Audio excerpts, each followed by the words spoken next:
امریکہ نے ایران کی جانب بڑی فورس روانہ کر دی ہے جس میں جنگی بحری جہاز اور طیارے شامل ہیں۔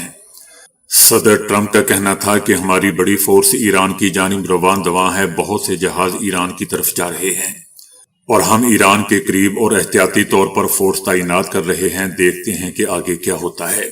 ٹرمپ کا دوستو یہ بھی کہنا تھا کہ انہوں نے ایران پر گہری نظر رکھی ہوئی ہے، ایران کو کہا تھا کہ اگر پھانسیاں دی تو کارروائی کریں گے۔ میری دھمکی کے بعد ایران نے پھانسیاں منسوخ کر دیں۔ صدر ٹرمپ نے یہ بھی واضح کیا کہ اس فوجی نقل و حرکت کا مطلب یہ نہیں ہے کہ امریکہ لازمی طور پر فوجی کارروائی کرے گا۔ بتایا جا رہا ہے کہ امریکی فوج ساز و سامان کے ساتھ مشرق وسطی کی جانب روانہ ہو چکی ہے اور اس میں طیارہ بردار بحری جہاز USS ابراہم لنکن، جنگی بحری جہاز اور جنگی طیارے شامل ہیں۔ اس سے پہلے صدر ٹرمپ نے یہ بھی کہا تھا کہ وہ ایران کے خلاف مزید فوجی کارروائی نہیں کریں گے، تاہم اگر ایران نے اپنا جوہری پروگرام دوبارہ شروع کیا تو امریکہ جواب دے گا۔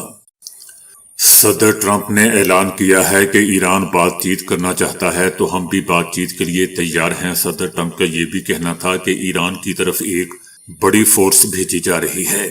صدر ٹرمپ کا کہنا تھا کہ امریکی فوجی اثاثے مشرق وسطی منتقل ہو رہے ہیں۔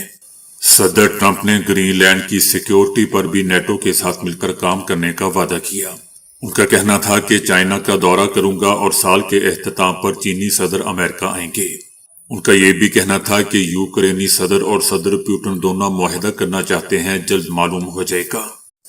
صدر ٹرمپ نے کینیڈا سے غزہ بورڈ آف پیس میں شامل ہونے کی دعوت واپس لے لی ہے۔ صدر ٹرمپ نے ورلڈ اکنامک فورم میں کہا کہ وہ وزیر اعظم مارک کارنی کو غزہ کے لیے ان کے بورڈ آف پیس اقدام میں شامل ہونے کی دعوت واپس لے رہے ہیں۔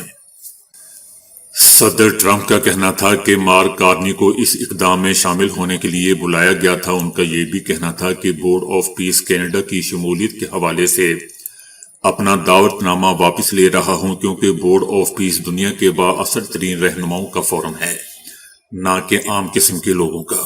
یاد رہے دوستو کہ صدر ٹرمپ کی جانب سے تشکیل دیے گئے غزہ بورڈ آف پیس میں اب تک پاکستان سمیت 19 ممالک شمولیت اختیار کر چکے ہیں۔